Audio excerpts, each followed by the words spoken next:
battle rapper by the name of Daylight, and he's one of the battle rap veterans. He's from Watts, I do believe, but dope MC.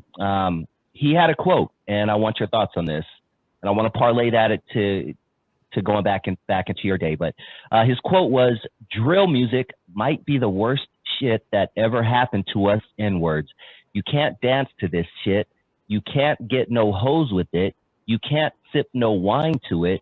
You just got to cut it on and think about killing and mean mugging." That's a quote for your ass, man. That's a quote for your ass, Doc. But it's the truth. I couldn't say it. You couldn't say it. Only somebody from their own generation can say it, man. It's some of the worst shit. It has no purpose other than to stimulate killing and destruction. That's it. It has no purpose other than to promote violence, destruction, death, and other shit. You can't chill to this shit. You can't do nothing but seek revenge. Okay, that's what it's designed to do, seek revenge on somebody else that either died or disrespect somebody that died, dude. That makes no sense. But again, if you say something, you're going to get hated on. Yep. Now let's talk about the music back in your day, kind of parlaying on that, Lonzo. The music was different. You know what I mean? You had love. You actually had what we call love songs, kids, where you didn't call a woman a bitch. And you know what I'm saying? You actually told a chick you loved her and how you brought her flowers, but you said it in a funky way. You told her to turn down the lights. You know what I'm saying? But talk to us about, some of the music back in your day that, you know what I'm saying, is a total contrast to what we're hearing today. Shit, anything about world-class record crew pretty much to start with. I ain't never called a woman a bitch on no record. I very seldom call a woman a bitch in person. You got to earn that one on mine. But the whole era, man, the era, and see, people got to understand, music didn't just go from love music to trap to drill music.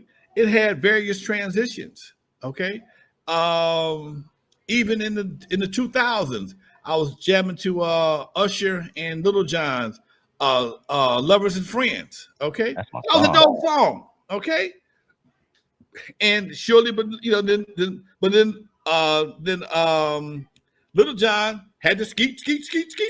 Okay, he came out. You know what I'm saying? So you had a lot of collaborations that kind of slid you into various styles and various concepts little by little. And since R. Kelly died, man, I've been in jail. Ain't nobody made a dance record with a damn and God knows how long. I missed that son of a bitch. He couldn't watch My Puppy, but damn it, he sure made a good dance record. He was not a good babysitter worth a damn, but that son of a bitch could make a dance record. Think about that, man. Ain't a good dance record been made in damn near how many years, man? If it wasn't for Bruno Mars, we wouldn't have no dance records. None. And all he did was Bit Mars Day. Okay? But he got problems, I understand. Allegedly he has problems with various substances and likes to gamble. Okay, but think about this, man. Ain't nobody made a good dance record in God knows how long, man. But then you wonder why ain't no nightclubs. Because people don't dance. Think about this, man. You're talking to somebody who's been a DJ for most of his life. I've been DJing over 40 years, dude. I don't do parties just to chill out and smoke and bob your head. If the dance floor is not packed while I'm dancing, I'm looking for a record to increase my percentage. Unfortunately, most of the music that's played today don't do that for me. And it's for me as a DJ, and I'm not a mixer.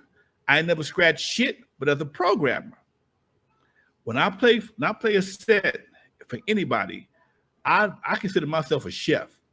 And what I mean by that is, if I'm cooking and you ain't eating, that means the music I'm playing it don't taste good, or the food I'm cooking ain't tasting good. But here's the problem, and I see it. I saw it a lot at back in the when I had the Eve.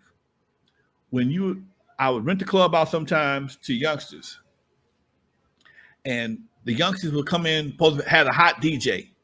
First of all, the hot DJ is doing all his mixes and scratch it and blah blah blah. Can't nobody dance to that shit. That's like a drummer or a guitar player doing a solo the whole damn time he in concert. You can't really appreciate the music because you got one person that's focused on themselves. Then you got the songs he's choosing don't have nothing to dance to.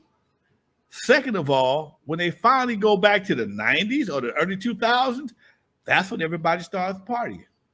I've watched it happen too many times. You can't grab a new song and get a groove on. You might be able to dance to They Not Like Us a little bit. I've seen people groove to that a little bit. But it's not a real, it don't have a lot of sway to it. But it's you can move your feet to that. But other than that, man, come on, dude. Y'all help me out in the chat room. Let me know. Let me know what you see that you can think of that's today's music that you can get your groove on to. You know who we used to get our groove onto?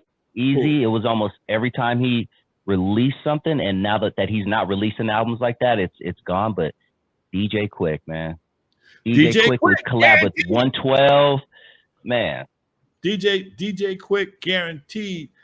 When I play more DJ Quick songs than I do Dre songs a lot, because Dre songs are good, but DJ Quick songs just make you feel good. It's a difference.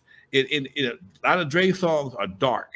Okay, they just they make you, they kind of menacing. They kind of like, nigga, I'll whoop your ass when the song go off. I'm gonna dance with this bitch right now. Well, Quick, that motherfucker make you shit. Quick had you doing all kind of shit. Okay, that nigga had you pop locking. But it's just a dude. But again, this is something that most people don't realize. The key that the music is played in is designed to focus on certain emotions. Quick's music is in a higher key than Dre. Dre's music is a lower vibration. You know, especially when you're talking about that George Clinton sample, Dre Day, when you're talking about Eazy, Mr. Buster. Mm-hmm. Oh, that's a low vibrational song right there. And I tell you something else. As a DJ and a club owner, you're talking to somebody who do both of them at the same goddamn time. I own the clubs that I play in most of the time. When I play low vibrational shit, 9 times out of 10, I'm gonna say 8 times out of 10, it's gonna be a fight in the parking lot. It's gonna be a fight in the parking lot because you got people, you got them. They groove, but they still got that tightness of them, man. And they ain't got the swing on them. They ain't got no swing. Quick, give you that swing. You can dance your ass right about the club. Okay, and he got a higher pitched voice. He got a smooth flow. He's a great storyteller, and his shit is in a key that stimulates feel good. Perfect example of what I'm talking about.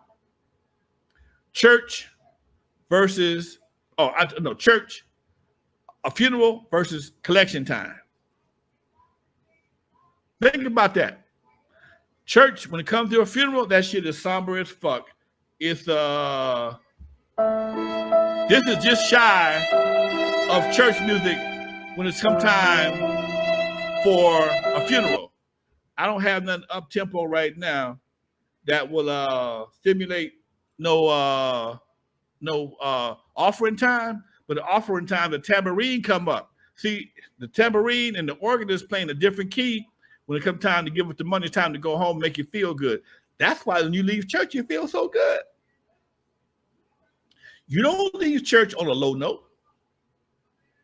You do not leave church on a no note. You leave church on a bop, bop, bop, bop, bop. That something must be on a fo-fo all the way through. The whole damn church is on a fo-fo, and the pastor's jumping around, and the choir jumping around, and folks got tambourines and Bibles is flying, and folks is dancing to the groove. And by the time the pastor, he's sweating, everybody having a good time, and he calm you down, ask you for some money. I get paid now. All right, cool. I made you feel good. And they let your ass go. And they let you go. Okay. Got him. But you feel good. But you also know why you feel good?